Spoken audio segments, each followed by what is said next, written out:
Menteri PAS beri sebab gantung Parlimen tak masuk akal. Najib Gon Eng berang Menteri Keuangan tak jujur. Anwar bengang kenapa audio Hamzah dan Muhyiddin tidak disiasat. Darurat untuk turunkan kes atau tekan rakyat.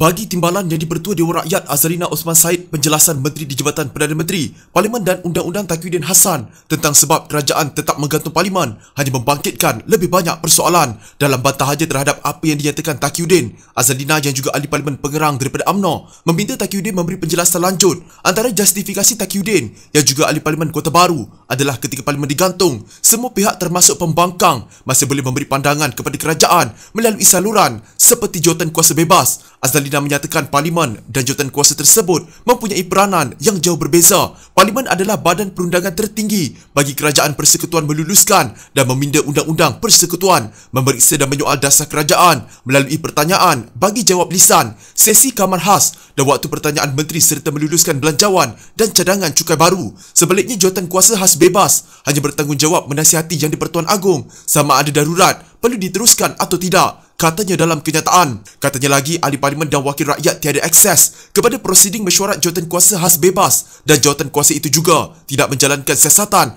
atau inkuiri berdasarkan pendengaran awam. Azalina berkata, jika Taqiyuddin membayangkan jawatan kuasa tersebut sebagai menggantikan peranan Parlimen, maka jawatan kuasa baru perlu diwujudkan yang merangkumi ahli Parlimen dan dipengerusikan Yang di-Pertua Dewan Rakyat. Azalina juga mempersoalkan kenyataan Taqiyuddin bahawa rakyat tidak wajar sanksi yang kerajaan mungkin menyalahgunakan kuasa di saat Parlimen digantung. Bagi Azalina, kenyataan Taqiyuddin yang pentadbiran boleh terus dipantau oleh pihak seperti Suruhanjaya Pencegahan Rasuah Malaysia (SPRM), Jabatan Audit Negara dan Jawatan Kuasa Kira-kira Wang Negara (PAC) sebagai melepaskan batuk di tangga. Katanya tidak hairanlah apabila pengerusi PAC Wong Kah Woh telah mengeluarkan kenyataan bagi menolak pandangan Taqiyuddin. Terdahulu Wong bertanya bagaimana PAC boleh memainkan peranannya apabila ia telah diarahkan untuk menggantung mesyuaratnya sepanjang tempoh darurat. Adakah kenyataan YB Kota Baru mengatasi dapatan perundangan yang telah diberikan Peguam Negara dan bererti kegiatan PAC kini boleh diteruskan? Seiring dengan ini, adakah kegiatan jawatan kuasa pilihan khas yang ditubuhkan di Parlimen juga boleh diteruskan? Soalnya lagi, katanya konsep pemisahan kuasa dan demokrasi berparlimen tidak boleh diabaikan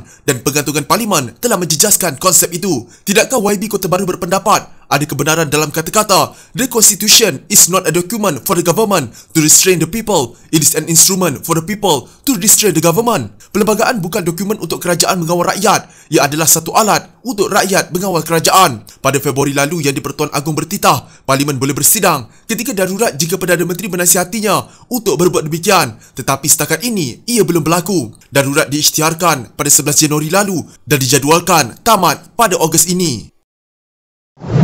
Kedua-dua bekas Menteri Keuangan Lim Guan Eng dan Najib Razak hari ini mengkritik keputusan Menteri Keuangan Tengku Zafrul Abdul Aziz untuk menggunakan suku daripada dana kumpulan wang amanah negara K1 untuk membiayai program imunisasi wabak berbahaya. Lim dalam satu kenyataannya hari ini mempersoalkan apa yang telah terjadi dengan dana wabak berbahaya yang berjumlah 17 bilion ringgit yang telah diluluskan dalam belanjawan 2021 sebelum ini. Bagi Zafrul yang sekarang mengatakan bahawa 5 bilion ringgit yang diperlukan tidak termasuk dalam belanjawan 2021 adalah tidak jujur dan salah nyata yang melampau kepada ahli Parlimen yang didorong untuk mempercayai bahawa 5 bilion ringgit akan disediakan dari belanjawan 2021 atau melalui pinjaman. Tidak pernah disebut pencerahan dan penggunaan tabung K1 oleh Zafrul ketika belanjawan 2021 dibahaskan di Parlimen tahun lalu, kata wakil rakyat Baghat itu. Ketika Zafrul membentangkan belanjawan 2021, dia menyebut dalam perbahasannya bahawa bekalan imunisasi wabak berbahaya akan berharga lebih dari 3 bilion ringgit. Bagaimanapun, Ketua Pembangkang Anwar Ibrahim menyatakan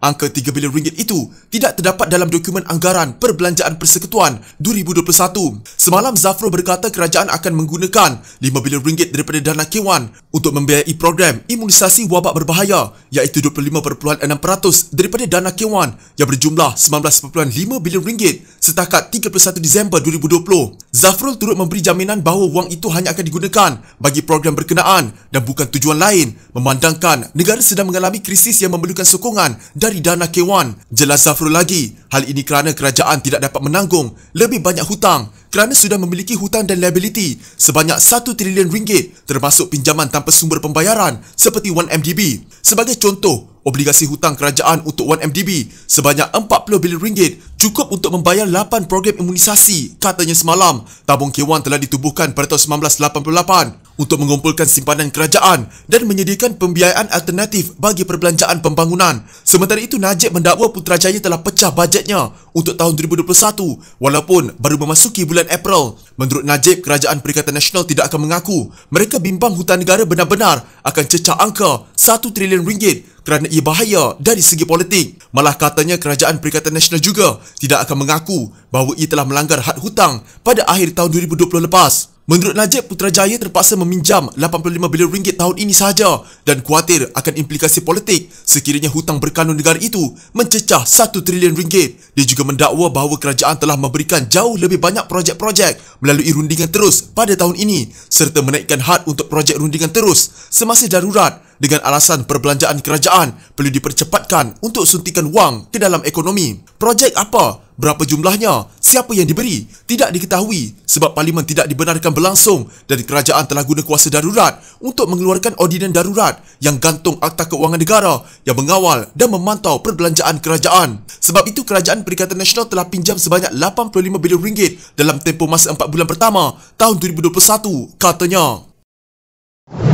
Presiden PKR Anwar Ibrahim mempersoalkan mengapa audio didakwa mirip suara Perdana Menteri dan Menteri Dalam Negeri yang mencetuskan kontroversi baru-baru ini tidak disiasat polis. Sedangkan katanya audio perbualan didakwa mirip suaranya dan Presiden UMNO Ahmad Zahid Hamidi tidak lama dahulu yang tidak mengandungi unsur jenayah pula disiasat. Dia membangkitkan persoalan itu selepas keluar daripada memberikan keterangan sebagai saksi di Bukit Aman berhubung perkara itu. Mengapa isu seperti ini mahu dijadikan isu politik oleh kerajaan yang nampak sangat terdesak sekarang? Apa kaitannya dengan kemelesetan ekonomi, kegawatan politik, penyalahgunaan kuasa yang ada sekarang? Saya sebut juga ada penyebaran meluas dalam media sosial mengenai audio rakaman yang didakwa oleh Muhyiddin Yassin mengenai scheme of things melibatkan ugutan rasuah, lantikan JLC dan sebagainya. Saya tanya, ada siasatankah? Terkini ada penyebaran audio yang didakwa suara Hamzah Zainuddin mengenai mengatur orang-orang kita sebagai pegawai kanan tertinggi polis. Apakah ada siasatan dalam kes seperti ini yang jauh lebih serius kerana melanggar beberapa peraturan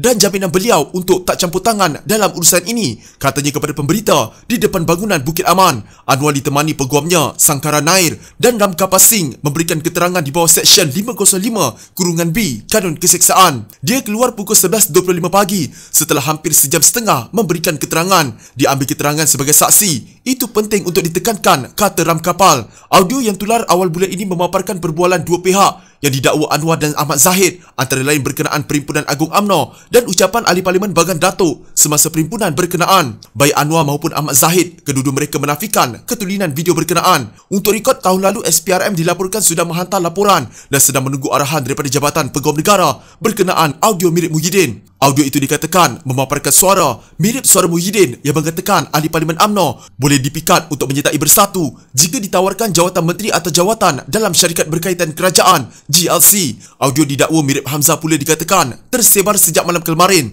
dan mendapat reaksi beberapa pihak, antaranya Ahli Majlis Kerja Tertinggi UMNO Ahmad Puan Zarkashi. Audio itu dilaporkan mengandungi perbualan tentang kenaikan pangkat dan pertukaran jawatan dalam polis. Sementara itu, menurut Sangkara, panggilan terhadap Anwar untuk memberikan keterangan itu merupakan satu salah guna kuasa oleh pihak polis jika melihat daripada peruntukan undang-undang digunakan dalam siasatan tersebut. Ini jelas-jelas salah guna kuasa hanya untuk ganggu klien saya untuk hadir, buang masa bagi keterangan yang tidak sah pun. Akhirnya boleh dicabar, katanya kepada pemberita ketika ditanya mengenai apakah dia dimaklumkan sama ada Ahmad Zahid turut akan dipanggil memberikan keterangan berhubung audio tersebut. Jawab Anwar, dia tidak tahu, melainkan ada lagi perbualan telefon disebarkan, kata Anwar berseluruh. Pada 10 April lalu, Ketua Polis Negara Abdul Hamid Badur dilaporkan berkata, selain Anwar, Ahmad Zahid juga akan dipanggil memberikan keterangan berhubung rakaman audio itu. Abdul Hamid memaklumkan kertas siasatan telah dibuka dan salinan audio itu dihantar ke makmal forensik untuk menentukan ketulinannya.